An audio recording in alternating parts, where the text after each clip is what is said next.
Hi, I'm Ernabel Demillo. Summer's here, and that means it's time to relax and have fun. So what does that have to do with science? We have the answers. Science and You starts now.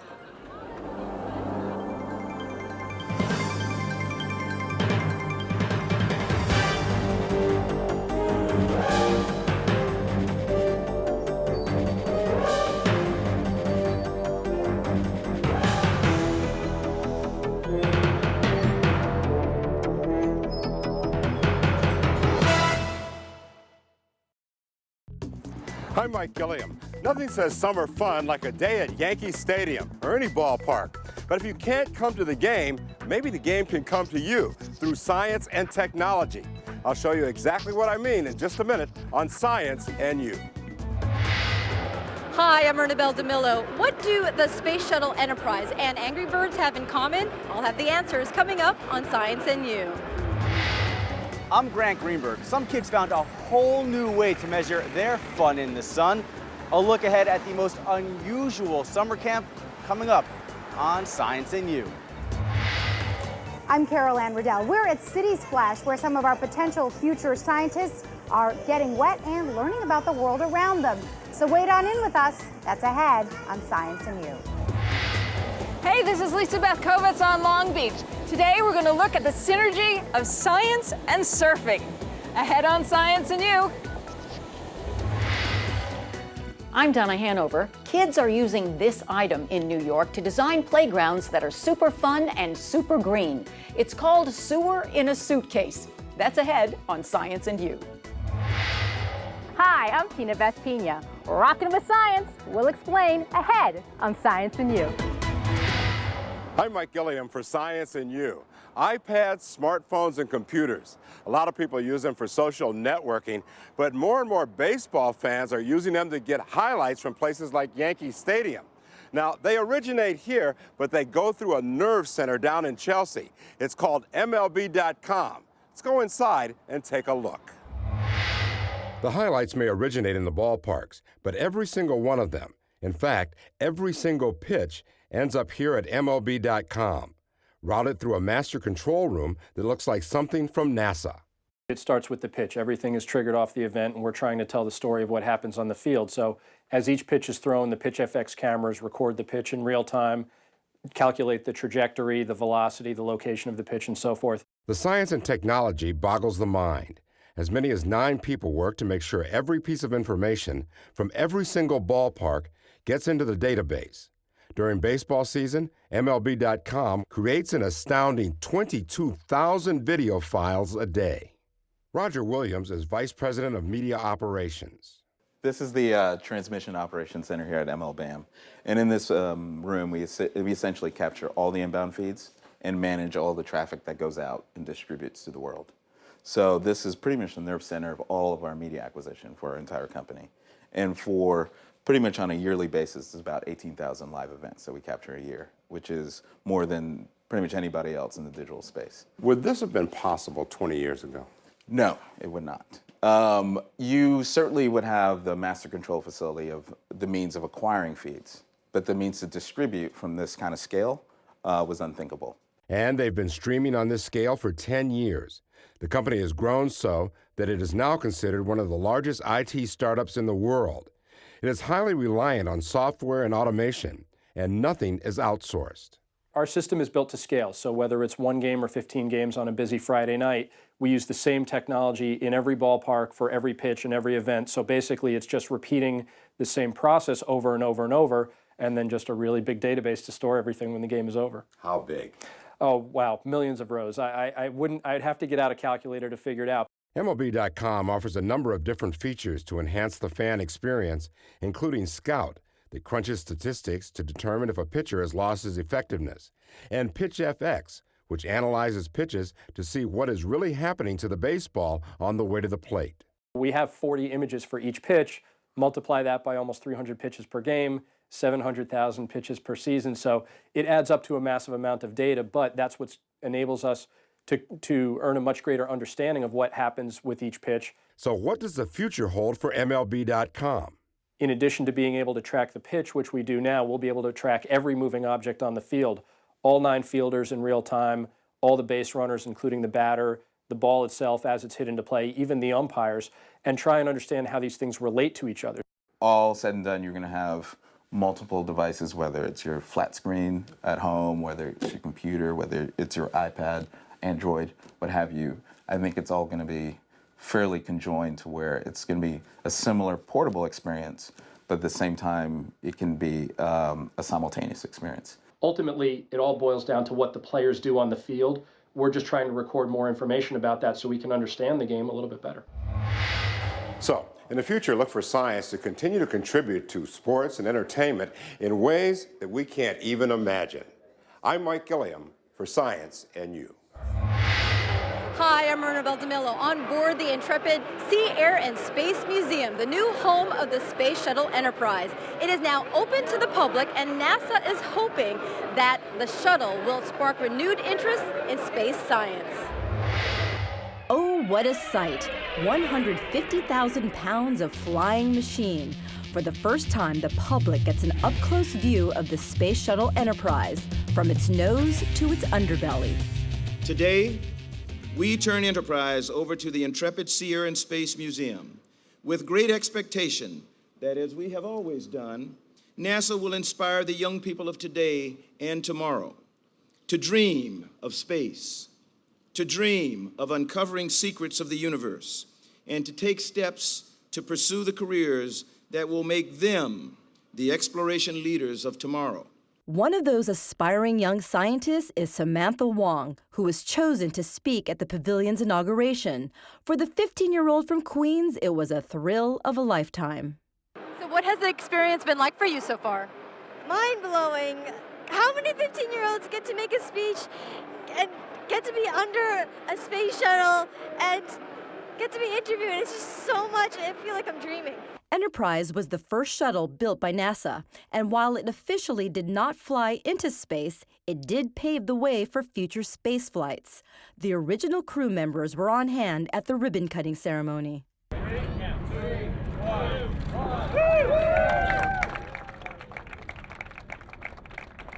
And I'm happy it ended up, obviously, in New York's the biggest metropolitan area in the whole USA. So I'm glad it's at a setting that is likely to get many, many people to view it.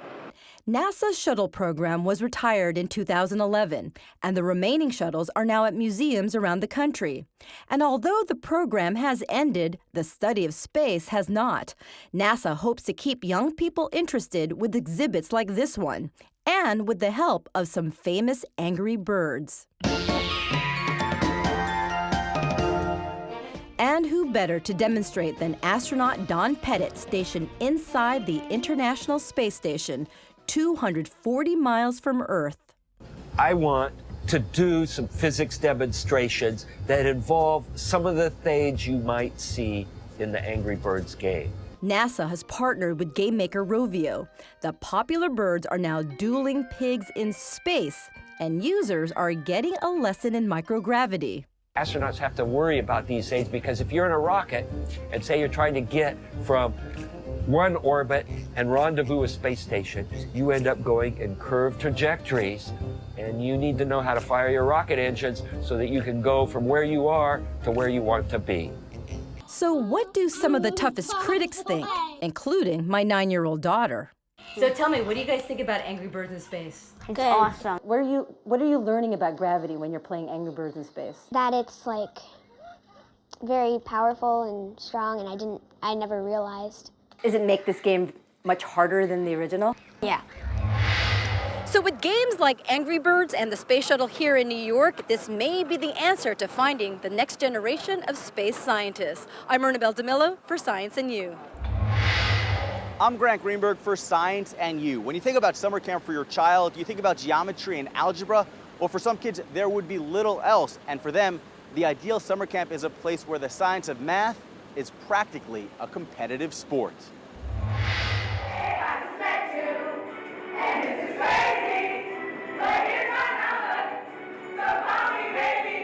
Karaoke is an expected ritual of any summer camp program. Kids can't wait to jump in and display their talents. But this sleepaway camp offers youngsters another way to express the true passion of their lives. Okay, so this is a math camp. Yes, a math camp. 7 hours of math per day over the summer, and these 8th graders love every minute of it. The ivy-covered campus of Bard College here in Dutchess County, New York, is a fitting place for the advanced curriculum the kids are exposed to. We're all really good at math, and we're learning like harder skills. I'm learning new stuff like graph theory and logic. The youngsters are all from New York City schools where they've already demonstrated an exceptional skill in math. They're eager to unlock the mystery of complex theories. Daniel Zaharapol is founder and director of this unique program in problem solving. I hope that a few of them become mathematicians, scientists, engineers. I think we'll probably see some of them who want to become doctors or lawyers. They'll be building their logical reasoning skills for those kinds of professions. Math teaches us how to think and how to interpret the world. It's the core of architecture, physics, the computer sciences, and everything around us.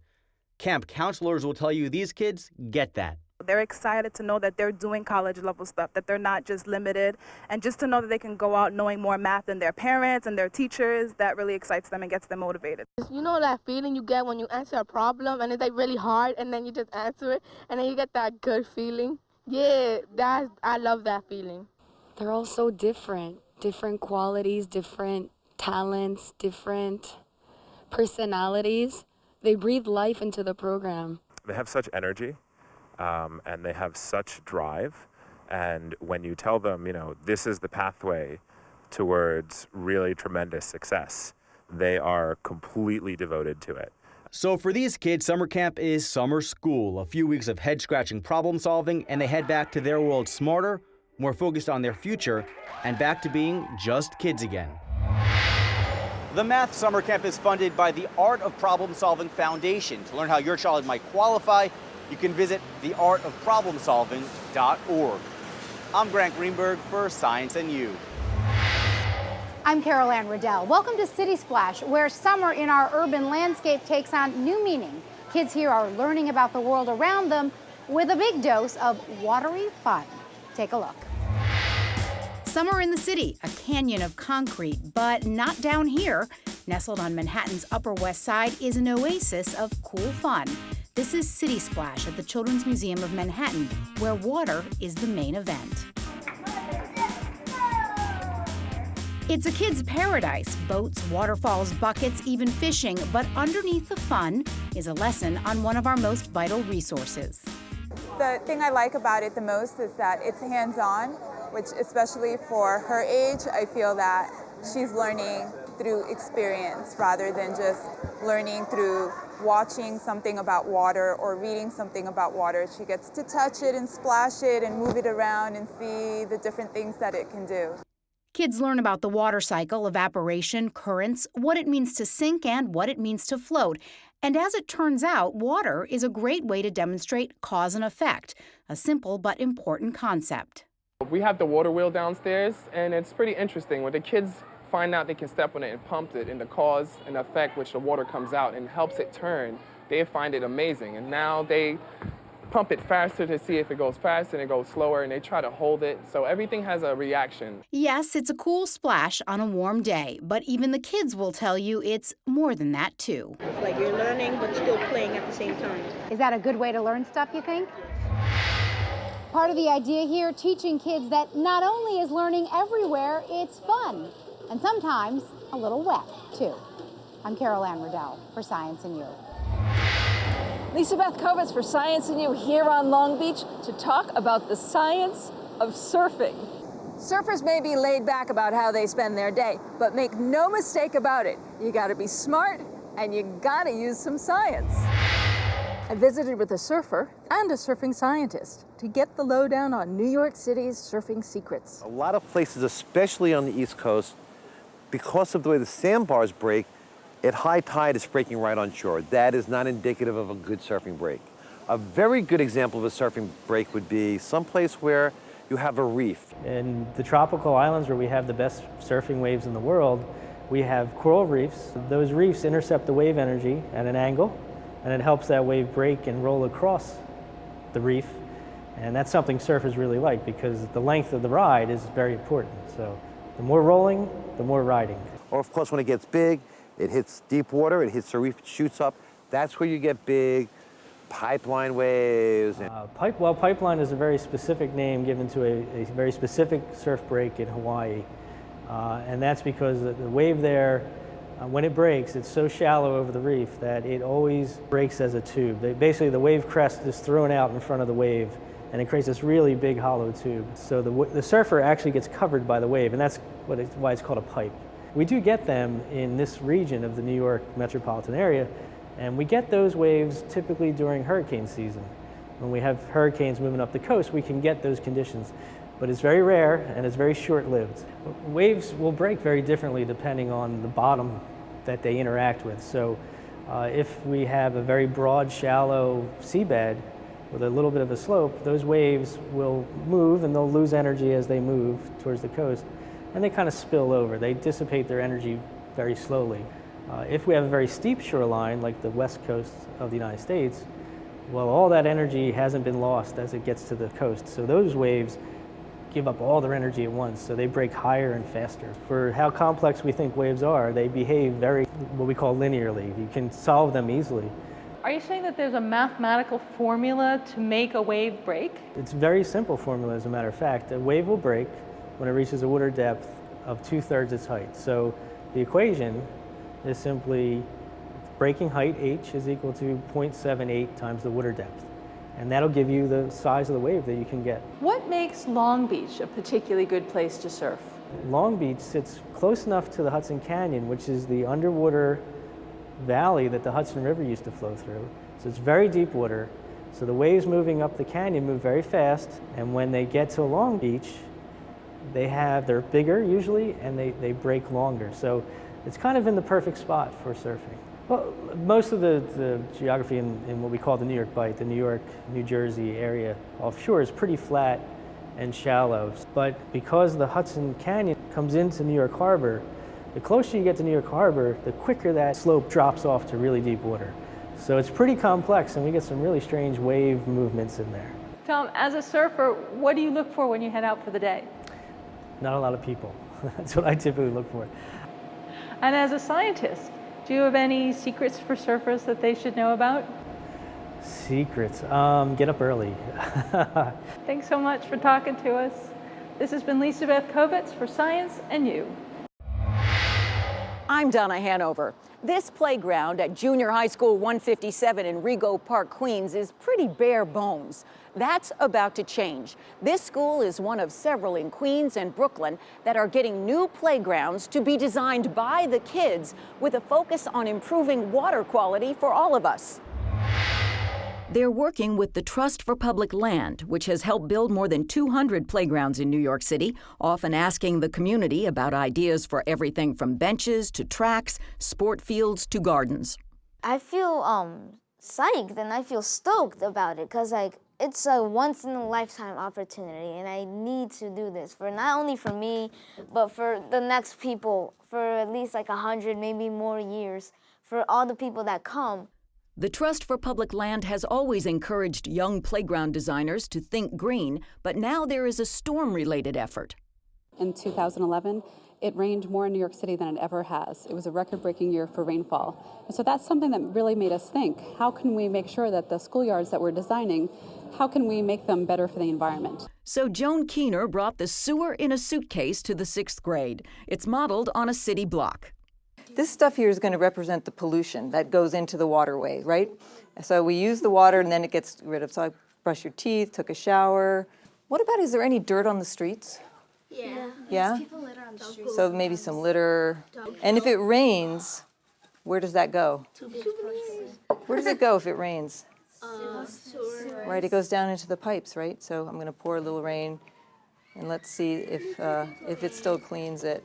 So if you have a little bit of rain or your normal household use of water, our system can handle it quite fine. It actually handles 1.3 billion gallons of water a day, and then cleans that water and it sends it out into our waterways, right? Flushing Bay, Hudson River, East River, Jamaica Bay, and finally into the Atlantic Ocean. So most days that works okay. But what happens if there's a big rainfall?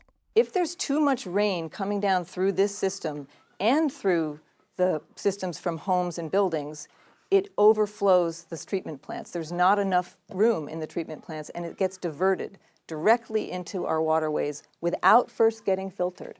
Of course, it doesn't look like brown glitter when raw sewage spews into Flushing Bay and other New York waterways. We should make a change to it. We should make a stop to it, or at least improve it. How to do that? One idea was permeable bricks that hold the rainwater for evaporation later instead of letting it run off into the sewers. There were two schematics of the playground that emerged for the kids and parents to vote on. One had more soccer space, the other more handball courts. Both had an outdoor classroom and lots of ways to hold rainwater. Principal Vincent Sirachi says designing the playground has been great for the kids. They're learning about the environment, they're learning about design, they're learning about engineering, they're taking measurements, they're learning about specs, and they're also learning about the construction phase as the playground project develops. Adding the rain retention aspect to playgrounds is something New York City has decided to support with public and private money over the next 2 decades. The idea is to cut down on the need for things like additional storage tanks at sewage treatment plants and, of course, eliminate the sewage spillage that has been happening on especially wet days. I'm really happy that they're including a turf field and all the trees there because, one, it's very good for the environment. It absorbs all the water. I think that's really cool because it's like, yeah, like we can have fun with the playground, and at the same time, we're like reducing pollution in Flushing Bay. And what's your experience once you've showed them the sewers? Oh, they're so much more excited about putting green infrastructure into the playground. And they also feel personally like they can help the environment, and that makes them feel a sense of power, I think, and a sense of doing good. Using the sewer in a suitcase to demonstrate the value of eco-friendly playgrounds is a pretty important investment. It helps kids learn to think smart about the future. I'm Donna Hanover for Science and You. Hi, I'm Tinabeth Pina. Even though school's out, your kids can still be educated and have a ton of fun right here in Ogdensburg, New Jersey. I thought it was awesome. You gotta see all this cool stuff, and there's dummies that where you the workers are. It's a really cool mine. These kids are very excited about the Sterling Hill Mine Museum in Ogdensburg, New Jersey, the 4th oldest mine in the country. Most kids have never been in a mine before, so the initial fascination factor coming to this property is very high. They learn the science of the basic geology, the simple on a 3rd or 4th grade level we're talking. In our museum, they have the opportunity to see the old equipment, the modern equipment, how you explore for minerals, and so on. There's a lot of science involved there. The Sterling Hill Mine Museum represents 2 centuries of American mining history and technology, mining law, and earth science. I want the little kids to understand the history of the mining all the way up till now, and how everything they use in their house came from a mine. I truly believe that miners are underappreciated for the benefit they serve society. That without mines, there's no civilization. People have no idea what they use every day came out of a mine. When people want something, they go to the store to buy it. If they want light on, they flip a light switch. If they want water, they turn a faucet. We don't know anymore what makes that happen. We've lost that entire middle between the raw materials and what we use and buy every day. So we're about filling in that gap, connecting people back to their heritage, which is their mineral resources in the crust of this planet, and saying, look, that's where you got to start. We obtain almost all of our raw materials from the rocks that we mine, and then we smelt the metals out of these things, and we use the metals to make various types of machines, and we use oil and gas, another form of mining really, to power this nation. Coal, we mine coal to generate more than half of the electricity in this nation. So we're connecting people back to the actual resources that make our lives possible. Educating people about how mines affect their everyday lives has garnered the museum several awards, but perhaps its most notable distinction is being the fluorescent capital of the world. Yes, that is the official title around here. One, we have, I suppose, the most of any one location by far. And second of all, we have about 25 or 30 of these fluorescent minerals that have never been found anywhere else on Earth. I mean, these are collectors' dreams. The total number of mineral species known on this planet is about 4,700. Very few places in the world have more than 100 mineral species in one spot. We have 358 different mineral species. So for a small area, that is either the world record or very, very close to it. Of those 358 different minerals that are found here, about 90 of them fluoresce. And about 20 of those fluoresce brilliantly, so brilliantly that a lot of people like to collect them. The 40,000 people who visit the museum annually get a dose of education, preservation, and inspiration every day. We get to keep 6 free little rocks, and it tells you what each one looks like. I'm excited to have one of them, actually. I really like rocks, and I did a lot of rock collecting when I was younger, so it was awesome. You dig into a rock and you find a crystal. That crystal could have formed over 1 billion years ago. Nobody's ever seen it. Here it is, right in your hand. The joy of discovery. They don't know what calcium looks like or potassium or all these other elements. They're just names. Here they come and they see the actual element. So that excites them. Suddenly it's real. It's a cool 56 degrees in this mine, so don't forget to bring a sweater while you cool off, have fun, and learn a thing or two. I'm Tinabeth Pina for Science and You. That's our show for today. I'm Ernabel Demillo. We'll see you next time on Science and You.